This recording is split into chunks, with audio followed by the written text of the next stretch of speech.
Eu tive a oportunidade de falar ontem, porque tem pessoas que se acham o queridinho de Deus, né? Ah, Deus me ama mais do que os outros. Ah, Deus me cuida mais de mim. Cuidado é diferente de amor, tá? Deus pode cuidar mais de você, sim, porque cada um tem uma necessidade. É diferente. Agora, amor é igual para todos. Deus amou o mundo. Deus amou cada um na sua particularidade. Agora, cuidado é diferente. Por isso que muitas pessoas acham, Deus acho que ama mais aquela pessoa do que eu, porque olha o tanto que ela está sendo abençoada, olha o tanto que ela está recebendo. Às vezes é a necessidade dela. E Deus, na sua infinita bondade e misericórdia, Ele conhece todas as nossas necessidades e supre as nossas necessidades. Prepare o seu coração. Deus tem uma palavra para você. Com Rodrigo Farias, no canal Discípulos Anônimos. Pode ser para os irmãos, para as irmãs. Bom dia.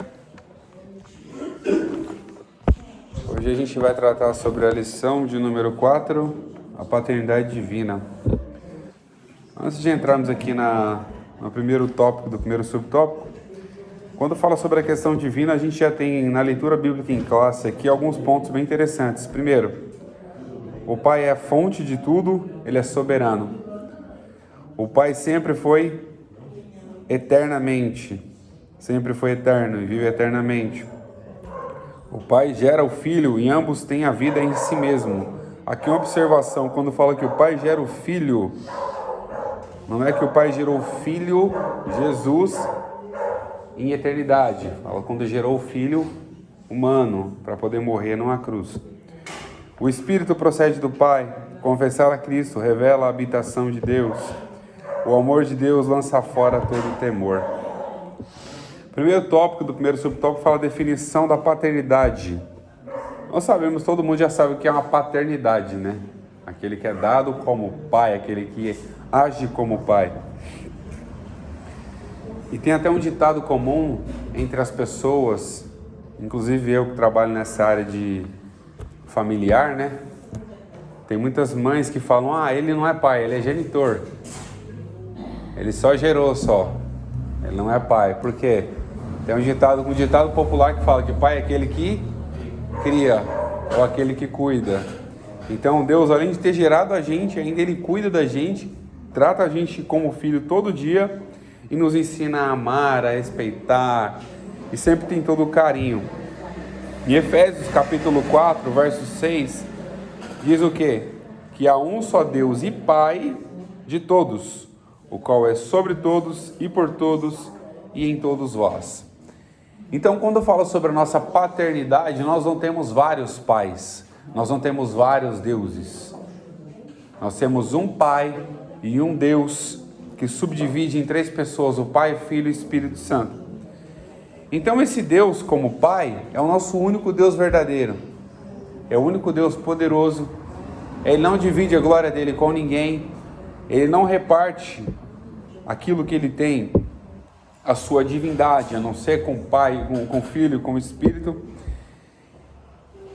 Nós aprendemos na lição antepassada aqueles atributos comunicáveis e aqueles incomunicáveis. E Ele compartilha conosco esse amor, esse poder de amar, cuidar, respeitar. E Ele se manifesta em nós dessa forma. Quando fala que Ele gerou o Filho, é que Ele gerou o Filho humano para poder morrer numa cruz. Ele produziu e trouxe a nós o Espírito. Fala que toda a fonte, né? Tudo que nós conhecemos sobre Jesus foi Deus que nos concedeu. Tudo que nós temos sobre o Espírito foi Deus que nos concedeu. Então Ele é o princípio de tudo. E há uma observação que o escritor coloca: Ele é um princípio sem princípio. Como é que é um princípio sem princípio? Ele não foi gerado, não foi criado, Ele é Deus, Ele é eterno, e não precisa que eu entenda isso, só precisa que a gente acredite que Ele é. Ele fala, eu sou o que sou. Então não há como mudar isso, a essência de Deus. Ele é todo poderoso, Ele tem todo o poder, Ele faz todas as coisas, e Ele faz tudo o que Ele quer, da forma que Ele quer, do jeito que Ele quer.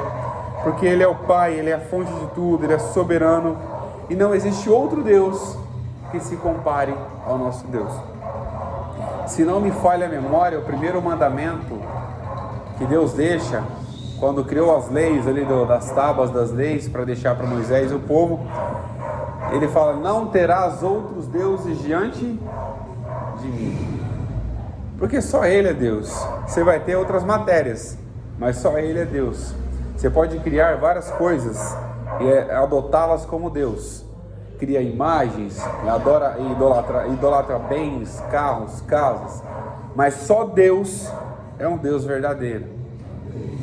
Ele é invisível, Ele é imutável, Ele é poderoso, Ele é verdadeiro. E não existe outro Deus que se compare ao nosso Deus. Então essa é uma definição básica de paternidade. Porque paternidade, todo mundo já conhece a definição mais básica possível, né? Mas essa definição básica de paternidade, nós estamos tratando justamente da paternidade divina. Que Deus é poderoso, soberano, Pai de eternidade. E eu fico observando quando Isaías apresenta no capítulo 9, verso 6, se não me falha a memória, quando Jesus ia ser revelado. Ele fala: um menino nos nasceu, um filho nos deu, e o principado está sobre a sua cabeça. E o seu nome será Deus Forte, Conselheiro, Pai da Eternidade, Príncipe da Paz. Então são os atributos da divindade, são os atributos de Deus que foi manifestado em todos aqueles que vieram aqui à Terra, inclusive Jesus. Então, para a gente guardar essa definição e entender, nós temos um Pai, e o nosso Pai é o nosso Deus. Tem até um louvor que fala que esqueci o nome da cantora, né? No meio da canção ela fala: eu tenho um Pai. Ela está afirmando aquilo. Porque nós sabemos que quando nós precisarmos, Ele estará disponível, ouvindo as nossas orações. Quando buscarmos, Ele estará pronto para nos receber. Quando batermos nas portas, Ele estará pronto para abrir as portas. Quando Ele bater na porta do nosso coração, nós também temos que estar pronto para poder recebê-lo em nossa casa. Então nós temos que abrir o nosso coração. E quando é um pai, o que nós fazemos com nossos pais? Qual é o correto de um filho fazer? É o filho abrir o coração, contar a necessidade, não ter medo do julgamento, porque o pai não vai te condenar por isso. É abrir o coração, revelar o seu coração, abrir a sua mente, o seu entendimento. E Deus não vai jamais te condenar por isso. Mas um pai, o que ele faz quando você conta uma necessidade para ele? Ele vai tentar no máximo te abraçar, te ajudar, te aconselhar, te auxiliar, para você continuar. Porque nós precisamos continuar. E nós só continuaremos quando confessarmos cada dia mais a nossa necessidade, a nossa angústia ao nosso Pai. O subtópico 2 fala sobre a paternidade eterna. Nós falamos aqui no começo, Deus é Pai de toda a eternidade. Ele não foi criado, Ele é eterno. Então por isso que existe uma diferença quando fala que Deus é eterno, que o nosso tempo não se alinha, não se enquadra ao tempo de Deus. Porque se Ele é eterno, Ele não tem começo, não tem meio, não tem fim. Nós somos seres humanos, temos um tempo de vida. Então nós temos começo, nós temos meio, nós temos fim, como seres humanos. Então quando estamos diante da presença desse Deus, precisamos compreender. Ele sabe o que vai acontecer no futuro, Ele sabe o que aconteceu no passado, e Ele contempla o nosso presente e sabe de todas as coisas. Então, dentre essa paternidade eterna, nós aprendemos aqui que Deus nos ensina a ter um relacionamento com Ele, e nós observamos também um relacionamento que o Pai tem com o Filho, anterior à criação. Nós observamos que lá no começo, quando ele fala façamos, Isaías apresenta Jesus, os profetas apresentam Jesus em carne, mas Jesus já existia. No entanto, ele confirma isso em João no capítulo 1, se não me falha a memória, no princípio era o O Verbo era Deus, o Verbo estava com Deus. Então Jesus sempre esteve participante de tudo. O Espírito de Deus sempre atuou desde o começo da criação. Ele falava, ele era manifestado para comunicar aos profetas aquilo que Deus queria falar com o povo. Então aqui nós aprendemos que, dentre essa paternidade, esse texto nos ensina um relacionamento entre o pai e o filho anterior à criação, revelando a identidade de Deus como pai é eterna. O pai sempre foi pai, o filho sempre foi filho e o espírito sempre foi espírito. O pai não vai deixar de ser pai. Deus não vai deixar de ser Deus. O filho não vai deixar de ser filho, que é aquele filho que nós conhecemos que obedeceu o pai, e aquele pai que nós conhecemos que amou o mundo e enviou o seu filho para sacrifício, para que hoje nós tivéssemos vida e vida em abundância. E mais do que isso, além dele ter revelado o Filho para nós, também trouxe a nós o Espírito. Quando Jesus voltou, foi assunto aos céus, ele deixou o Espírito Santo para que habitasse conosco, estivesse conosco todos os dias até a consumação dos séculos. Então aqui nós temos uma observação que todos eles subsistem em si mesmo. E eu volto a dizer, temos que ter muito cuidado, não queiramos jamais saber aquilo que nós somos limitados para saber. O Silas comentou algo aqui interessante sobre conhecimento. Conhecimento é limitado. Ninguém pode dizer que sabe tudo. Ninguém pode dizer que conhece tudo. Ninguém pode dizer que não precisa de conselho, não precisa de ensino e não precisa de um aprendizado. Por isso que sempre quando eu tenho a oportunidade de falar, eu falo que eu sou um aluno, porque nós não sabemos tudo, nós sempre estaremos prontos para aprender algo da parte de Deus. Porque a Escritura, quando nós lemos a Bíblia, quem é que já teve essa experiência? Está lendo o versículo hoje. Quando lê esse mesmo versículo amanhã, tem uma visão diferente, um ponto que você passou desapercebido e não observou. Isso se chama revelação. A revelação do Espírito. Porque a Bíblia ela é infinitamente poderosa, ela foi inspirada pelo Espírito de Deus, o Espírito Santo, para poder escrever as Escrituras. Nós observamos que todo o alinhamento que tem tanto do Antigo quanto do Novo Testamento, nós vemos que Jesus cita profetas do Antigo Testamento, Paulo cita profetas do Antigo Testamento, os Antigos Testamentos, as profecias, os profetas maiores e menores citam toda a história de Jesus, o que aconteceria com os homens que se levantassem, gerações futuras. Então nós vemos que há um alinhamento em relação a isso. Nada foge do controle, nada está fora do controle. E que nós possamos também estar dentro do controle. E qual é esse controle? O controle de Deus como Pai nas nossas vidas. Nós jamais possamos fugir deste controle, entender. Deus é o nosso Pai, Criador dos céus e da terra, Criador das nossas vidas, amou a gente lá na fundação do mundo, Ele nos amou. Amou a gente de uma tal forma que não quis perder nenhum dos seus filhos, mas quis manter a paternidade divina e estar sempre conosco todos os dias e estará até a consumação dos séculos. No subtópico 3, nós temos aqui que o Pai gerou o Filho. E eu volto a dizer, quando fala que o Pai gerou o Filho, não o Pai gerou o Filho na eternidade. Quando fala que o Pai gerou o Filho, fala geração, essa geração de filho não se implica na criação de Jesus como Deus. Ele sempre existiu. Ele sempre existiu como Pai, com a mesma essência do Pai, que foi Filho gerado. Por quê? João no capítulo 5, verso 26 diz, porque como o Pai tem vida em si mesmo, assim também deu ao seu Filho ter a vida em si mesmo. Ou seja, eles são eternos. Quando fala sobre geração, está falando sobre a geração de Jesus como homem. Ele foi gerado como homem e nós sabemos que ele foi gerado pelo Espírito de Deus como homem. Para quê? Para estar aqui na terra, morrer numa cruz e estar diante de nós, perdoando os nossos pecados. E hoje nós estamos aqui pela misericórdia dele. Então essa geração de filho, tudo que Deus faz é pela misericórdia a nós. Deus amou essa geração, Deus amou essa nação. E ele viu que essa nação não tinha como se auto-justificar diante dele. Não tinha sacrifício humano que poderia justificar os nossos pecados, as nossas falhas diante de Deus. Ele olhou para essa nação, olhou para a humanidade e falou: eu preciso mudar a história deles. E enviou o quê? A Bíblia fala que Deus amou o mundo de uma tal maneira. Quando fala tal maneira, eu acredito que vai muito além daquele amor comum que nós conhecemos, aquele amor sacrificial.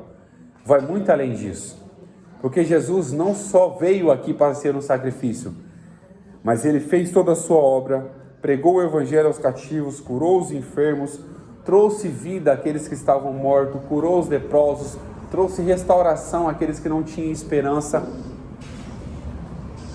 se humilhou, foi chicoteado, humilhado, se humilhou até a morte, e uma das mortes mais humilhantes, que foi a morte de cruz. A morte de cruz era para aqueles que eram salteadores, aqueles que eram ladrões, aqueles que roubadores, aqueles homens que faziam atrocidades. E quem é que estava ali no meio? Jesus. Um homem perfeito, sem pecado, santo. O que faz até recordar, um homem perfeito. Como é que é a humilhação de uma pessoa? Você sabendo que você é justo e foi condenado injustamente. Isso é uma das maiores humilhações. Quem é que nunca viu pessoas sofrendo injustamente, foram presos injustamente, condenados injustamente e ficaram presos ali, cumpriram sua pena injustamente? Agora imagine a dor daquela pessoa, saber que ela foi condenada e não fez nada. Jesus sabia que ele estava condenado, ele não fez nada, mas quem fez foi a gente que fez, mas ele foi condenado para que a gente fosse perdoado no que nós tínhamos feito. Nós tínhamos abraçado o pecado, nós tínhamos vivido as concupiscências da carne, nós tínhamos deixado de lado toda a vontade de Deus, mas ele veio para que abrisse o caminho, abrisse a porta para que nós tivéssemos acesso ao Pai por intermédio dele. Só assim nós alcançaremos a vida e vida em abundância, acreditando em Jesus, com a nossa vida, com o nosso coração e com tudo o que nós temos. Assim como o Pai possui vida em si mesmo, ele é eterno, o Filho também possui vida em si mesmo. João no capítulo 10, no verso 30 diz: então eles compartilham da mesma natureza divina. Eles têm as suas divindades, eles compartilham da mesma natureza. Deus, o nosso Deus, Jeová Jireh, Jeová Rafá, Jeová Shalom, Jeová Adonai, ele é o nosso Pai, ele é o nosso Deus. Jesus veio ao mundo como homem, sofreu como homem, mas teve a sua paternidade, a sua divindade revelada. O Espírito Santo também teve a sua divindade revelada, porque é a presença do Pai nos nossos corações. E habita em nós, está conosco, nos ajuda em todos os momentos, intercede por nós com gemidos inexprimíveis, não abandona nenhum de nós. Existe um problema e uma dificuldade, porque a gente acha que o Espírito Santo vai abandonar a gente. Ele não abandona. Sabe quem que abandona ele? É a gente. Nós que abandonamos ele. Ele sempre esteve pronto para entrar no nosso coração, fazer morada, preencher o vazio que é no nosso coração, preencher a nossa casa, ocupar a nossa casa, todos os cômodos dela. É ele que quer ocupar.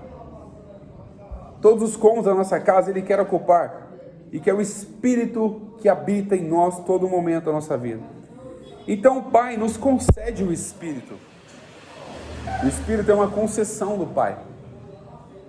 Não que ele foi criado, ele já fazia parte de toda a história, mas ele foi concedido pelo Pai a nós. E disso nós sabemos quando Jesus veio, morreu numa cruz, e ele falou: eu vou para o Pai, mas eu não vou deixar vocês órfãos. Eu vou enviar quem? O outro Consolador. Isso revela uma igualitariedade, né? Esse é o termo, não sei se esse é o termo correto. Igualitariedade entre o Pai, o Filho e o Espírito. Porque quando Jesus fala que eu vou para o Pai, eu vou enviar outro Consolador, ele está tratando da mesma pessoa dele, só que revelada no Espírito. Outro Consolador. Porque Jesus estava na terra como consolador para consolar aquela humanidade. Mas talvez quando Jesus falou que eu vou para o Pai, eles devem ter se preocupado, com certeza se preocuparam, inclusive os discípulos. Ele falou, não vou deixar vocês sozinhos não, eu não vou deixar vocês órfãos.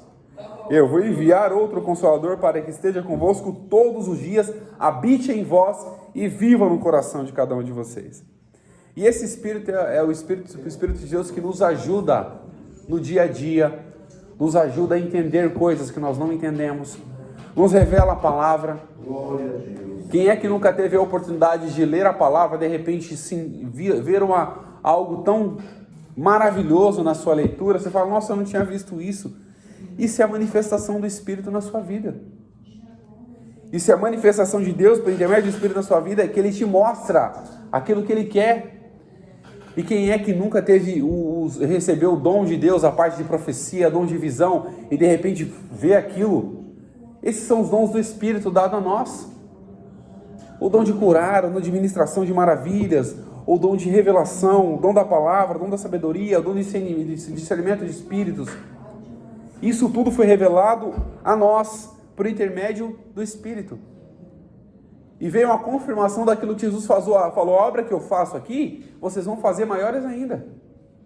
A obra que vocês têm, que eu tenho feito aqui, vocês vão fazer muito maiores, porque o Espírito estará convosco todos os dias, habitando em vós, fazendo grandes obras e tendo uma comunicação direta entre Jesus e Deus nas nossas vidas. Então aqui quando fala que o terceiro subtópico fala que o Pai nos concede o Espírito, fala justamente dessas questões que eu comentei. O Espírito Santo é o próprio Deus em nossos corações. Atos no capítulo 5, verso 3 e 4, alguém poderia abrir para mim e fazer a leitura? Atos 5, 3 e 4. Ele foi enviado para estar conosco para sempre. E outra pessoa abre João 14, 16 e 17. Então esse Espírito nos aproxima do Pai, nos aproxima da nossa salvação, porque Ele só trabalha em nossos corações quando nós reconhecemos que nós somos pecadores, precisamos de Jesus, lemos a sua palavra, entendemos que nós necessitamos ter contato com o nosso Pai, aí Ele começa a trabalhar em nossos corações. Porque o Espírito Santo tem um trabalho muito peculiar. Ele é que convence o homem do pecado, da justiça e do juízo. Para isso nós precisamos abrir o coração. Jesus fala, eis que sou a porta e bato. Se alguém ouvir a minha voz, eu não recordo o texto se realmente foi Jesus que falou, mas eu estou afirmando aqui, sem ter uma confirmação.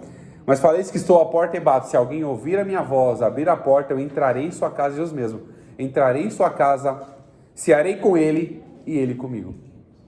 Então nós temos que saber abrir a porta do coração para Jesus. E quando Jesus se vai da casa como ele foi aqui da terra, ele deixa o Espírito habitando ali para continuar fazendo as mesmas obras que ele sempre fez e que ele vai continuar fazendo em nossas vidas. Atos capítulo 5, verso 3 e 4, alguém encontrou? Pode ler, Delan. Já achou aí? João, então lê João aí. João 14, 16, 17. 14, 16, 17? Isso. E eu rogarei ao Pai, e Ele vos dará outro Consolador, para que fique convosco para sempre. Amém. Atos 5, 3, 4, alguém achou? 5, 3, 4? Isso, Atos 5, 3 e 4.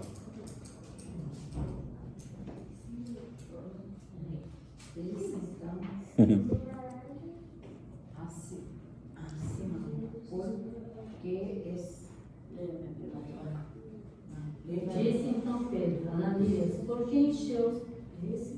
Isso, pode ler. Disse então Pedro, Ananias, por que encheu Satanás o teu coração, para que mentisses ao Espírito Santo e vestisses parte do preço da verdade, guardando a não ficava para ti, e vendida.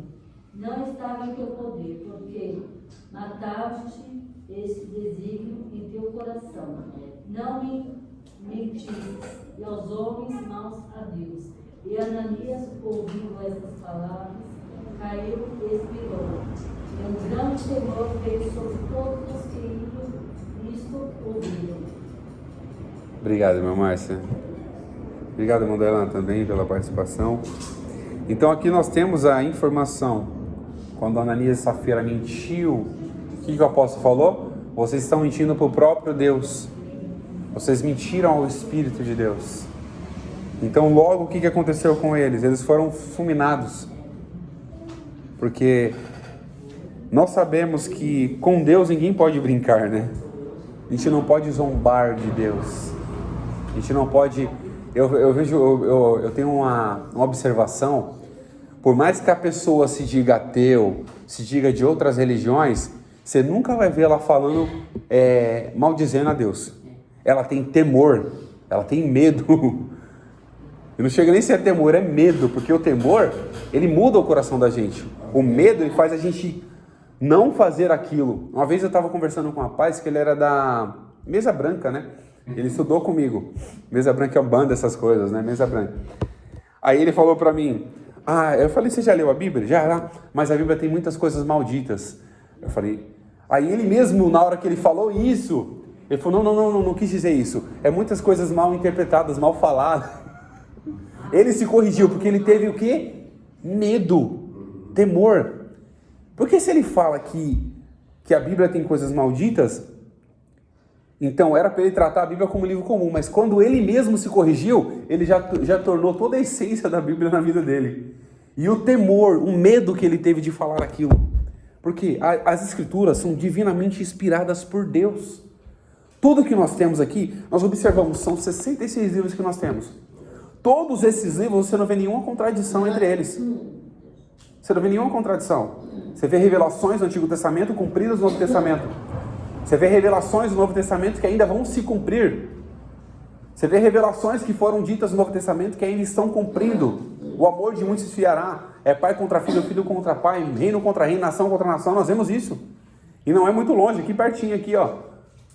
Na Venezuela, esses dias teve uma guerra aí. O presidente da Venezuela foi levado preso.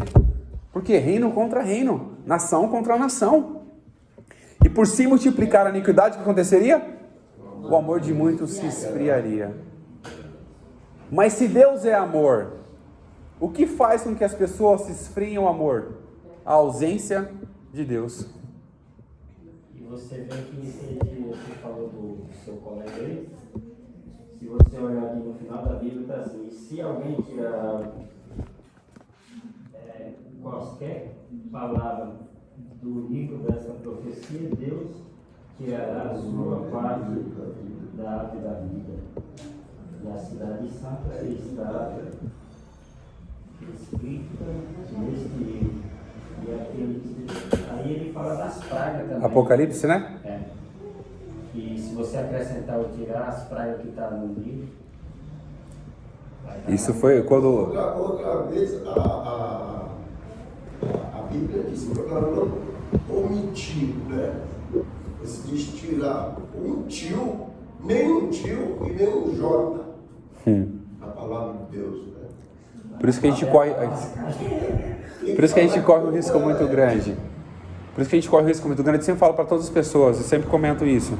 Se você tem a oportunidade de pregar, pregue a palavra do jeito que ela é. Não queira ficar inventando, não queira ficar trazendo coisa que não tem sentido nenhum. Muitas pessoas acabam trazendo muitas questões históricas. Apresenta isso com a questão histórica. Não vai dizer que a Bíblia disse isso. Não vai dizer que a Bíblia está dizendo isso. Que é um risco muito grande. A palavra na sua essência. Sim, a palavra na sua essência, ela já transforma o coração. Só em ler. Eu até contei um testemunho aqui, que eu estava fazendo um curso, o irmão contou esse testemunho. Que o irmãozinho meio analfabeto, não sabia ler muito bem direito, deu a oportunidade para ele pregar. E as pessoas que estavam ali ao redor criticando, falaram, não, mas esse irmão, mas tem tanto pregador bom aqui. Ele foi ler um capítulo, 2 capítulos, 3 capítulos, 4 capítulos e parou. Quando ele fez o apelo, um monte de gente veio chorando. Porque a palavra já tem a sua própria essência. Eu não preciso inventar nada. Ela já está criada aqui, ó. Se eu falar a palavra, o versículo, já é o suficiente para a pessoa mudar. Sem nem explanar. Porque é a palavra que transforma. É a palavra que muda. É a palavra que restaura. Nós precisamos compreender isso. O irmão Silas fez um comentário bem interessante, né? Falou que a gente tem uma dificuldade de saber interpretar a Bíblia, né? A gente lê um texto e não sabe interpretar. E muita gente, irmão Silas, infelizmente não vai saber. Porque falta-lhes o quê? Uma revelação da palavra. Falta-lhes o discernimento do Espírito. A pessoa que mesmo que está lá no mundo, lá fora, se ela ler a Bíblia, ela não vai entender nada. Porque vai faltar alguma coisa. Vai faltar a revelação do Espírito. E qual é o nosso papel? Me faz lembrar de Filipe Eunuco, né? Filipe estava lá abrindo a leitura. Onde ele estava lendo? No profeta Isaías. Estava lendo lá o profeta Isaías, fazendo a sua leitura. E de repente Filipe se aproxima dele e fala: você entende o que você lê? O que ele falou? Como eu vou entender se não há quem me explique ou pregue? Como eu vou entender? Então o nosso papel fundamental é esse. Porque se a gente tem uma oportunidade de fazer a diferença na vida de alguém, a gente pode fazer. E não é só lá fora. Muitas pessoas necessitam de aprendizado dentro das igrejas. E eu sou uma delas. E eu sou uma dessas pessoas que precisam de aprendizado todo dia. Eu preciso estar aqui aprendendo, preciso estar aqui ouvindo, preciso estar aqui sentado para poder receber também da parte de Deus uma palavra. Eu preciso disso. Rodrigo. Oi, mano. Veja bem. Tô vendo. O capítulo de Mateus 5, no versículo 17, diz assim: não cuideis que vim destruir a lei ou os profetas. Não vim abrogar, mas cumprir. Porque em verdade vos digo que até que o céu e a terra passe nem um jota ou um tio se omitirá da lei, sem que tudo seja cumprido. Qualquer coisa que violar um desses mais pequenos mandamentos e ensinar assim aos homens,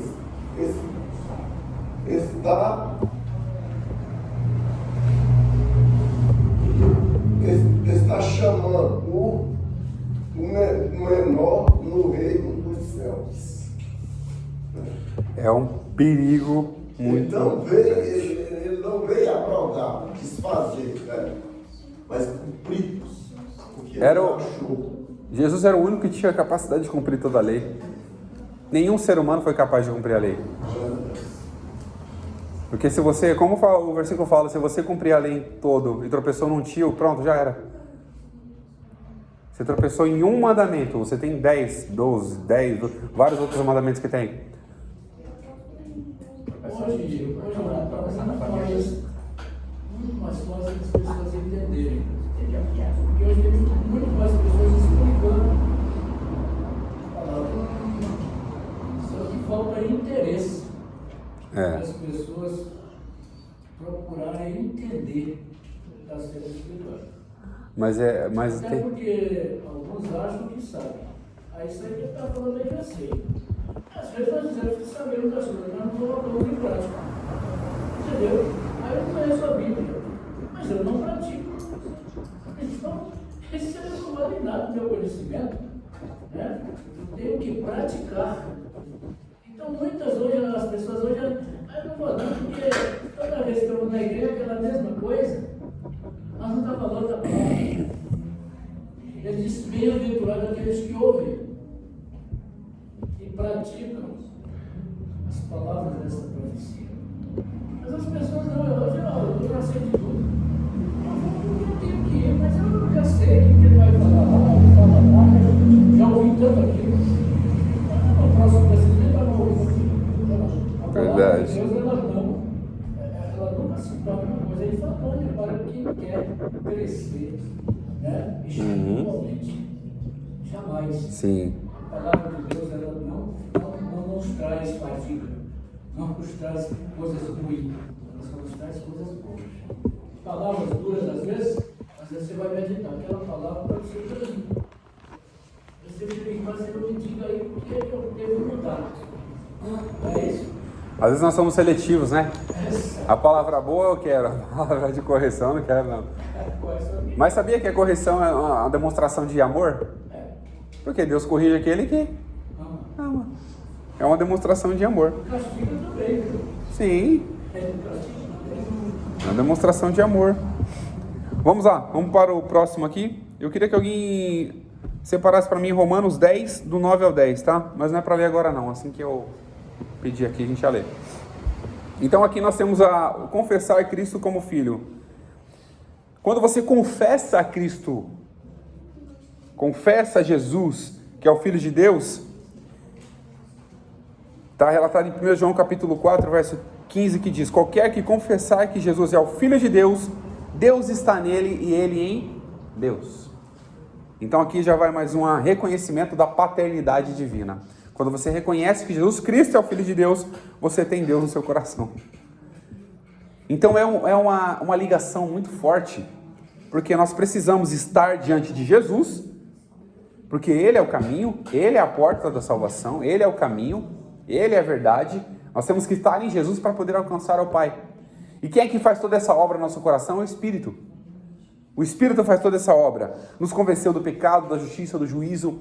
Nos colocou a nossa mentalidade diferente do que nós éramos no passado. Quem é que nunca foi resistente às palavras de Deus? Quem é que nunca foi resistente à pregação? Quem é que nunca rejeitou um pregador? Rejeitou uma pessoa que foi fazer uma visita? Quem é que nunca rejeitou? Eu mesmo, uma vez, fui rejeitado. Porque eu fui fazer uma visita, eu falei para o irmão, para uma pessoa, eu falei, eu tenho que ir embora. Não precisa vir mais aqui não, me expulsou da casa dele. E hoje em dia essa pessoa passou por mim um tempo atrás, um ano depois, e com a Bíblia na mão, gritando: Pai do Senhor, irmão! Porque a palavra fez efeito. Não foi eu que fiz, mas uma semente, há muito tempo atrás, tinha sido lançada por outra pessoa. Nós estávamos apenas fazendo o papel de regar. Um plantou, outro regou, mas quem é que dá o crescimento? É Deus que dá o crescimento, não é nós. Então, quando nós confessamos que Jesus Cristo é o Filho de Deus, nós temos Deus no nosso coração. Infelizmente, muitas pessoas negam a existência de Jesus. Dizem que ele é um profeta, dizem que ele é um sacerdote. Não, Jesus Cristo é a própria encarnação de Deus aqui na terra. Ele é o Filho de Deus. Ele faz parte dessa divindade. Então, se você nega isso, e muitas religiões negam, nós sabemos que inclusive o judaísmo nega ainda, porque eles aguardam o Elias vir para cumprir a profecia, para que depois venha Jesus. Mas o próprio Jesus fala: ei, João Batista veio, e ele é o Elias que vocês esperavam. Porque nós esperamos pessoas, mas o mesmo Espírito que habitou na vida de Elias, habitou na vida de João Batista. Tem um problema que eles esperavam que Jesus ia vir para fazer o reino dele na terra. Né? Aí quebraram a cara. Aí quando Jesus falou que o reino dele não era desse mundo, aí pronto, aí desabou todo mundo. Vamos um cara embora, né? Aí o reino dele falou: o reino dele é desse mundo, então quando nós confessamos Jesus, é uma declaração pública de fé que sinaliza que Deus habita em nosso coração. Agora alguém lê para mim Romanos 10, 9 e 10, quem já separou? 10, 9. Só para a gente complementar aqui: reconhecer Jesus como filho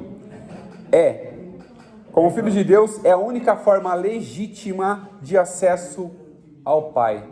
Pode ler Romanos 10, 9 e 10. A saber, se com a tua boca confessares ao Senhor Jesus e em teu coração creres que Deus ressuscitou dos mortos, serás salvo. É isso? Isso mesmo. Obrigado, irmão Leonardo. Isso é a confissão pública de fé. Por isso que é importante você crer, confessar publicamente que Deus é o seu Senhor, Jesus é o seu Salvador.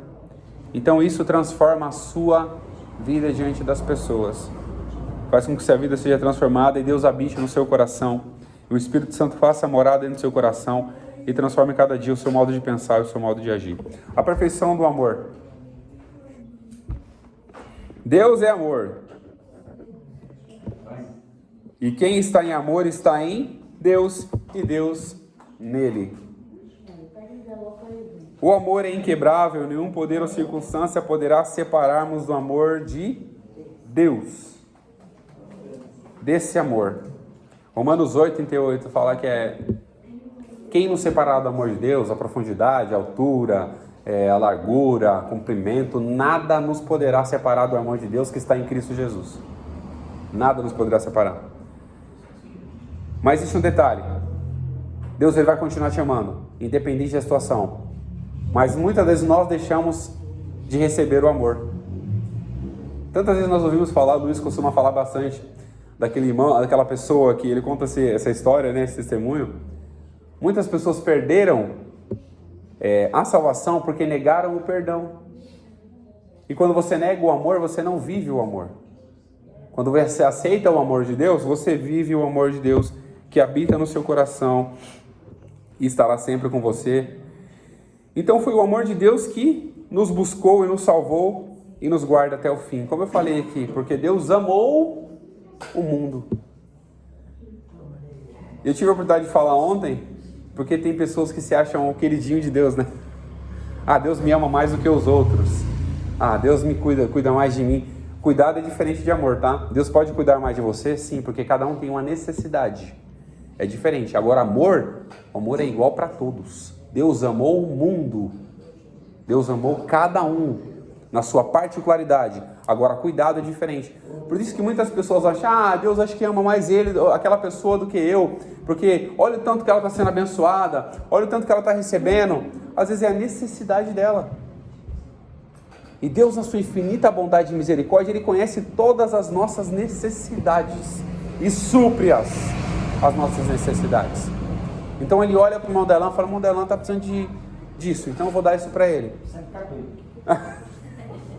Meu irmão Rodrigo está precisando disso, então eu vou fornecer isso para ele. Não é que Deus me ame mais do que vocês, é porque cada um tem a sua necessidade. É uma colheita, né? Você planta, sim. Você planta, vai colhendo. O que você planta também. Se bom, vai colhendo alguma coisa boa. Sim. Se é mal, vai vir misturado, né? O que a gente tem que fazer é não abandonar a nossa carreira, não abandonar a nossa fé, porque alguém está recebendo mais do que a gente. Fala, Senhor, há 20 anos eu estou pedindo por isso, eu não recebi. Aquele irmão que chegou agora já tem 1 ano, já recebeu. Não. Às vezes o nosso coração tem que estar pronto para isso. O nosso coração tem que estar aberto para isso. Para quê? Para orar, crer e receber. Muitas pessoas vêm aqui, a gente sabe que o novo convertido é muito fervoroso, né? O novo convertido tem aquele fervor. Ele ora e parece que o céu desce. Tem aquele fervor, aquela fé, aquele primeiro amor. E todo cristão tem que viver assim, naquela fé, naquele vigor, naquele primeiro amor. E não desistir jamais por qualquer outra coisa. Não abandonar a fé, não abandonar Jesus, não abandonar a salvação, não abandonar Cristo, mas viver a vida na presença dEle. E quando eu falo a presença de Deus, não é só aqui na igreja, mas é em todos os lugares em que nós estivermos. Mas quando nos reunimos aqui, parece que a presença, parece que aquele calor espiritual, aquele calor humano, melhora a nossa vida. Nós estamos aqui reabastecendo o nosso combustível de fé. Por quê? Tem um versículo, deixa eu ver se ele está aqui. É justamente 1 João. Porque se dissermos que amamos a Deus e não amamos ao nosso próximo, é algo assim, logo nós... 1 João capítulo 4, verso 2. Ninguém jamais viu a Deus. Se nós amamos uns aos outros, Deus está em nós. Até nisso nós nos comunicamos, porque quando estamos aqui reunidos uns com os outros, amando uns aos outros, tendo comunhão uns com os outros, o amor de Deus está no nosso coração. Porque eu posso até não falar para você, mas demonstrar, né? Às vezes nem demonstra, às vezes tem pessoas que não demonstram, mas realmente ama aquele irmão. E quando vê a necessidade, ela auxilia, ela ajuda, faz alguma coisa.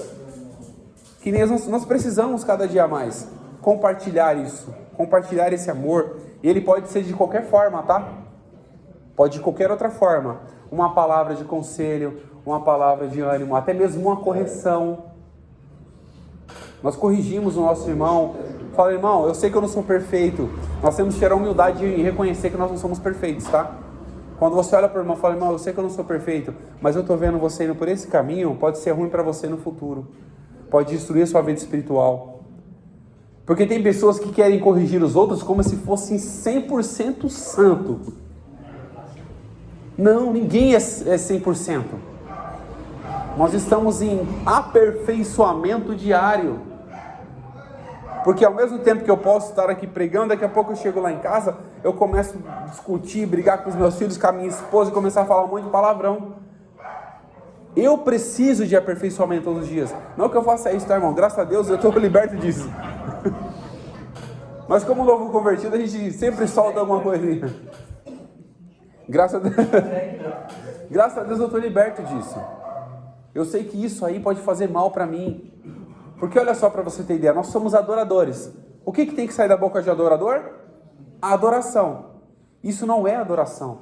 Palavras vulgares, palavras ruins, até gritarias.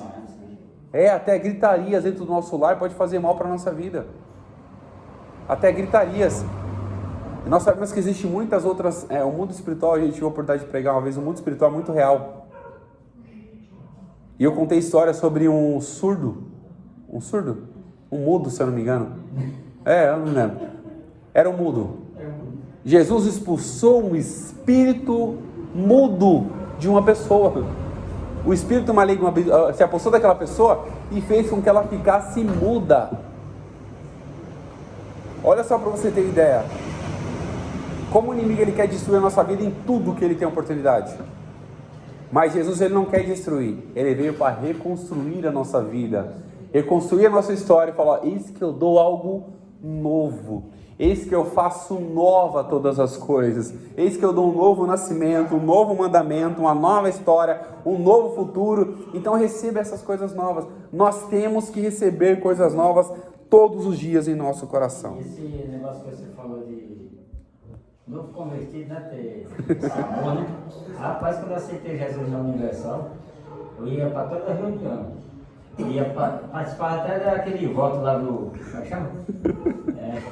Sacrifício lá do... Só passar, só que tivesse. O que tivesse lá. Mas. Aí eu lia um versículo da Bíblia e ia mostrar pra minha sogra, estava já deixando ela doida. Falar aqui, dona Maria. A minha mãe crente raiz, não, meu filho, já assim não. Rapaz, era de empolgação, né? Eu ia para a Vigília dos 318 ali na João Dias, eu morava lá na Lava do Beto, lá no centro. Será ácido, então. Vontade hoje, meu amigo. É que na verdade a gente muda, né, a nossa mentalidade. Vai esfriando o amor, né? A gente muda A gente vai praticando tanta iniquidade, né? Coisa que você vai, tipo, peraí, eu não sou essas coisas, não. Não, mas quando a gente está nessa condição, a gente tem que buscar cada dia mais o aquecimento das nossas vidas espirituais. E como é que a gente busca a Deus assim? Orando, jejuando. Uma certa feita uma irmã falou para mim, Rodrigo, você precisa jejuar, fazer um propósito de jejum e oração durante uma semana. Eu falei, que nada.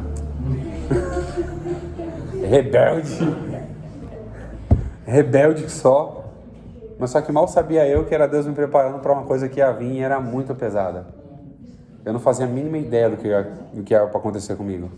Mas era Deus me preparando. A gente precisa estar pronto para tudo. Infelizmente, a gente tem que buscar Deus orando, jejuando, mortificando a nossa carne, que é o jejum, abrindo mão de muitas coisas que fazem mal para a nossa vida. Nós temos que estar pronto para isso. Por quê? Porque o inimigo, ele está pronto a todo momento para destruir. Ele está pronto a todo momento para destruir a vida de alguém. Nós temos que estar pronto o quê? Revestindo de toda a armadura de Deus. E qual é a armadura de Deus? A armadura espiritual. Para que nós possamos o quê? Vencer os dardos inflamados do maligno. Além de ser um dardo, ele ainda vem inflamado ainda. Vem com veneno na ponta. Você tem ideia como o inimigo ele quer destruir tanto as nossas vidas, que além dele lançar os dardos malignos dele, ainda lança um dardo com veneno na ponta ainda, para ter certeza que ele vai querer fazer o que ele quer. Mas quando nos revestimos de toda a armadura, o escudo da fé, a espada do Espírito, que é a palavra de Deus, o capacete da salvação, os calçados na preparação do Evangelho, cingir os lombos com a verdade, se não me engano, né? Nós precisamos nos revestir. Porque a armadura espiritual é para vencer as guerras espirituais. Então nós precisamos disso para continuar firme. Então o amor de Deus é perfeito em tudo. Deus é perfeito. Quando nós confessamos que Deus está em nós, que nós amamos o nosso irmão, Deus é amor e quem está em amor está em Deus e Deus nele. O amor de Deus é inquebrável, nenhum poder e circunstância pode nos separar do amor de Deus. E nós temos a bênção da filiação divina. Nisto é perfeito o amor de Deus conosco, para que no dia do juízo tenhamos confiança. 1 João capítulo 4, verso 17. O crente não é mais escravo e ameaçado, não é mais escravo do pecado e ameaçado. Ninguém pode chegar no seu rosto e falar: você não merece isso, você não tem condições de conseguir isso, você vai para o inferno. Fala: eu só não vou mais, porque a graça de Deus me alcançou. A graça de Jesus, a misericórdia me alcançou. E por isso eu estou de pé. Então, o reconhecimento com toda a humildade que Jesus é o nosso Deus, e Ele morreu na cruz para nos dar salvação, já vence qualquer astuta cilada do inimigo sobre as nossas vidas. O verdadeiro amor, ele lança fora todo medo. No amor, 1 João capítulo 4, verso 18 diz: no amor não há temor. Antes, o perfeito amor lança fora todo medo. Quando nós amamos em perfeição, todo medo se dissipa, todo medo vai embora e nada, e nenhum temor toma conta do nosso coração, a não ser o nosso temor a Deus e o nosso respeito a Ele. Terceiro subtópico para a gente finalizar aqui, a experiência do amor ao Pai. O amor é aperfeiçoado no crente. Quando fala que o amor é aperfeiçoado no crente, fala: mas qualquer que guarda a sua palavra, o amor de Deus está nele, verdadeiramente aperfeiçoado. Nisso conhecemos que estamos nele. Como é que nós aperfeiçoamos e recebemos o amor de Deus? Guardando a sua palavra, examinando, guardando. Me faz até recordar o salmista fala: escondi a tua palavra no meu coração. Olha só para você ter ideia: escondi a sua palavra no meu coração para quê? Para não pecar. Então, quando guardamos essa palavra, demonstramos que o amor de Deus está em nós. E nós temos vida em Deus. Então, não há amor genuíno a Deus sem compromisso concreto com a sua vontade. Nós precisamos estar de acordo com a vontade de Deus, vivendo a sua palavra, para que o amor de Deus reine em nosso coração. O amor de Deus, segundo subtópico, terceiro tópico, o amor de Deus é a marca dos filhos de Deus. E aqui entra aquele versículo que eu comentei agora há pouco. 1 João capítulo 4, verso 12. Ninguém jamais viu a Deus. E se nós amamos uns aos outros, Deus está em nós e em nós é perfeito o seu amor.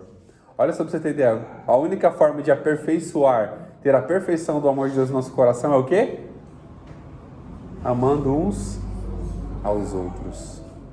Em Provérbios, eu não me recordo o texto, fala que há 6 coisas que Deus odeia, a 7ª a sua alma abomina. Aquele que gera contenda entre os... Não é contenda entre os lá fora, é contenda entre os irmãos.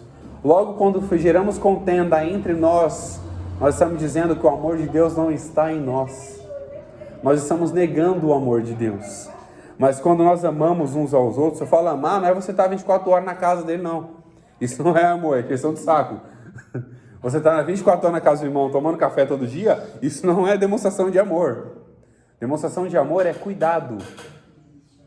É quando aquela pessoa precisar e ela contar com você, você estará lá para poder auxiliar de alguma forma. Ou com uma palavra, ou com alimentação, ou com um conselho, ou com um abraço. Que tem gente que acha que amar a Deus, amar os irmãos, é você só contribuir com o mantimento. Não é. Mas aquela pessoa está precisando de um conselho, de um ombro amigo para chorar. Mas aquela pessoa está precisando só chorar. E ninguém quer abraçar ela. Você dá um abraço nela, só o choro dela, pronto, já alivia o coração. Isso é demonstração de amor. Então, quando nós fazemos pequenas atitudes, demonstramos que o amor de Deus está em nós.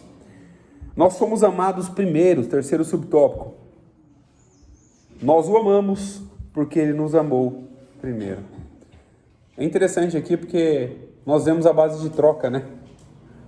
Deus precisou oferecer o amor dele em Cristo Jesus para que nós pudéssemos amar a Deus. Porque muitas pessoas não amam a Deus, não reconhecem a Deus. Nós observamos isso no Antigo Testamento. Muitas pessoas realmente não queriam saber de Deus. As pessoas idolatravam qualquer outra coisa, mas quando se tratava de Deus, eles queriam algo visível, algo palpável, algo que eles pudessem tocar. E as pessoas não amavam, mas Deus amou o mundo. Deus amou as nossas vidas. Deus amou a cada pequenininho aqui, ó. Inclusive eu.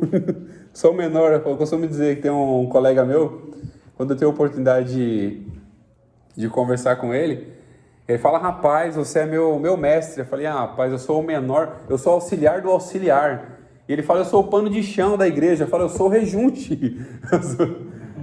Aí daqui a pouco aparece outro: eu sou argamassa.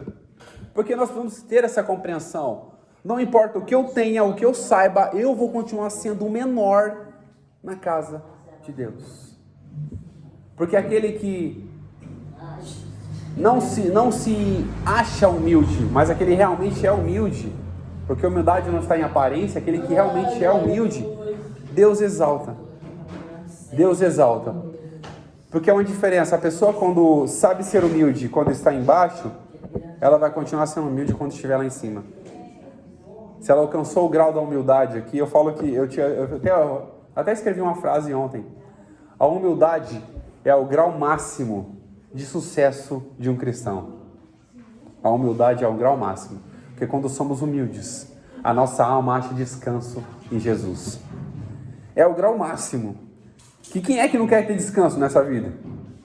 Quem é que não tem um pingo de sossego? Ou quem é que só quer se preocupar com a dívida? Ninguém. As pessoas querem um pingo de sossego, poder deitar no travesseiro, descansar. Falar: eu dormi e acordei porque o Senhor me sustentou. Quem é que não tem um pingo de descanso? E nós queremos aqui na terra, mas lá no céu será diferente.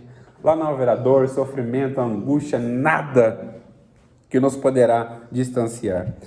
Então fomos amados primeiro. O versículo que eu acabei de ler aqui: nós amamos porque Ele nos amou primeiro. Nós fomos amados no pior estado da nossa vida, um estado de pecado, em pecado. Nós vemos a geração pecaminosa, o salmista fala que em pecado fui gerado, eu não me recordo exatamente o texto, né, mas em pecado fui gerado, em pecado me concedeu a minha mãe. Então nós já nascemos, mas quando recebemos Jesus como nosso Salvador, logo nós abandonamos tudo isso. Deixamos de lado a preocupação com o pecado, porque Ele perdoou os nossos pecados e reacendeu ou escreveu o nosso nome no livro da vida. Deste modo, espera-se que a postura do cristão seja uma resposta agradecida ao amor imerecido de Deus. A nossa conduta é uma resposta. O nosso modo de falar, nosso modo de agir, nosso modo de pensar é uma resposta ao amor de Deus. E com isso concluímos que o Pai enviou seu Filho, concedeu o Espírito e estabelece conosco uma relação sólida e paterna. A nossa identidade como os filhos de Deus é firmada em sua iniciativa soberana e amorosa. Que Deus em Cristo nos abençoe, em nome de Jesus.